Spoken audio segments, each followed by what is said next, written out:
awa ko sa ganung apo ko, Tito Boy, kung alam niyo lang bakit yung itsura ng dalawa. Yan, Garos.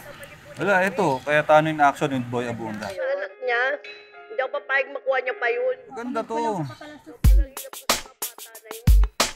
Cool! Ano yan? Ano ba pinapanood nyo dyan? Ano Wala pinagkaguluhan nyo? Ganda to, pre. Kaya tano in action. With Tito Boy.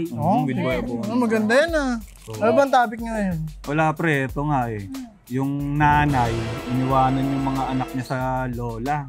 Sa mga anak ko, kukunin ko talaga yung mga bata kapag ako nakaluwag-luwag.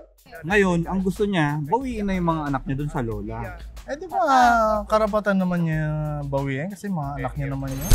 Siguro, sa batas, ganun.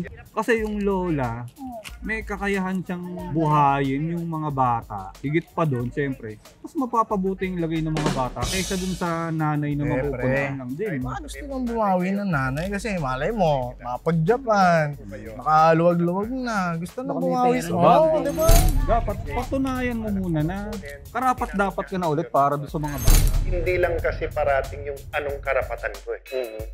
Nandun din yung ano yung responsibility ko. Sa kanilang bata. Dapat yun, magkaroon sila ng pag-uusap. Ayun nga eh, tinan mo. Pagalitan tuloy sila ni Kuya Alan sa ni Ate Pia. Ate Pia. Alam sa mga bata. Pag-isipan nyo kung anong pwede nyong gawin. Pero Okay kung naman. opinion ko naman dyan, parang ang pinakamaganda din na nangyari. Nagkaintindihan. Nagkaintindihan. Naging okay sila. Naging maganda yung Ay, yung parte. kinalabasan sa kwento. Talaga? Ng mga nakatulong. Nila Ate Pia, niya Kuya Alan.